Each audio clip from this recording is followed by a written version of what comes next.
ಇನ್ನು ಕೋಲಾರ ಕಾಂಗ್ರೆಸ್ ಅಭ್ಯರ್ಥಿಯಾಗಿ ಕೆಬಿ ಗೌತಮ್ ಅವರು ಕಣಕ್ಕೆ ಇಳಿತಾ ಇದ್ದಾರೆ. ಹೈಕಮಾಂಡ್ ಏನ್ ನಿರ್ಧಾರ ಮಾಡಿದೋ ಅದಕ್ಕೆ ಬದ್ಧ ಅನ್ನುವಂಥದ್ದನ್ನ ಮುನಿಯಪ್ಪನವರು ಹೇಳ್ತಾ ಇದ್ದಾರೆ. ಗೆಲ್ಲಿಸೋಕೆ ಟ್ರೈ ಮಾಡ್ತೀನಿ ಅಂತ ಮುನಿಯಪ್ಪನವರು ಹೇಳ್ತಾರೆ. Okay fine.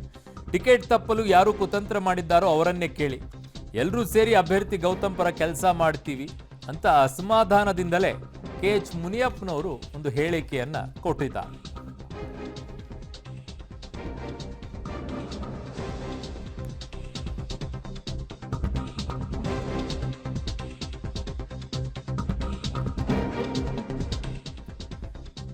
ಇದು ಮುನಿಯಪ್ಪನವರ ಹೇಳಿಕೆ. ಈಗ ಕೋಲಾರದ ಅಭ್ಯರ್ಥಿ ಇಬ್ಬರ ನಡುವೆ ಮೂರನೇದವರಿಗೆ ಲಾಭ ಅನ್ನೋ ರೀತಿಯಲ್ಲಿ ಅಲ್ಲಿ ಗೌತಮ್ ಅವರಿಗೆ ಕೆಬಿ ಗೌತಮ್ ಅವರು ಕಣಕ್ಕಿಳಿಸ್ತಾ ಇದ್ದಾರೆ.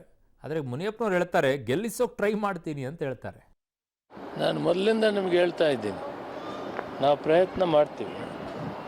ಒಂದು ವೇಳೆ ಹೈಕಮಾಂಡ್ ಯಾರಿಗೆ ಕೊಟ್ಟರೆ ಅವ್ರಿಗೆ ಒಪ್ಕೊಂಡು ಕೆಲಸ ಮಾಡ್ತೀವಿ. ಸ್ವಾಗತ ಮಾಡ್ತೀನಿ. ಹೈಕಮಾಂಡ್ ತೀರ್ಮಾನ ತಗೊಂಡಿದ್ದೆ. ಸುರ್ಜಾವಾಲ್ ಅವರು, ಸನ್ಮಾನ್ಯ ವೇಣುಗೋಪಾಲ್ ಅವರು, ಜನರಲ್ ಸೆಕ್ರೆಟರಿ ಆರ್ಗನೈಜೇಷನ್ ಅವರು ನನ್ನ ಕರೆದು ಮಾತಾಡಿದರು.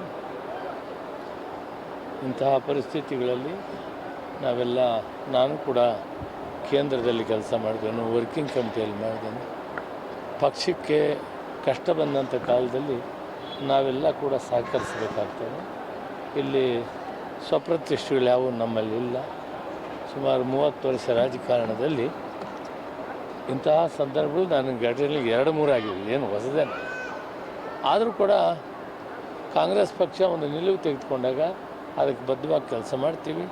ಕಾಂಗ್ರೆಸ್ ಅಭ್ಯರ್ಥಿಯನ್ನು ಅದು ಒಂದೇ ಅಲ್ಲ, ನಾವು ಚಿಕ್ಕಬಳ್ಳಾಪುರ ಲೋಕಸಭಾ ಕ್ಷೇತ್ರ ಮತ್ತು ಕೋಲಾರ ಲೋಕಸಭಾ ಕ್ಷೇತ್ರ ಜೊತೆಗೆ ಈ ರಾಜ್ಯದಲ್ಲಿ ಕೂಡ ಎಲ್ಲೆಡೆ ಕಡೆ ನಾವು ಓಡಾಡಿ ಕಾಂಗ್ರೆಸ್ ಪಕ್ಷವನ್ನು ಗೆಲ್ಲಿಸೋದಕ್ಕೆ ನಾವು ಕೆಲಸ ಮಾಡ್ತೀವಿ.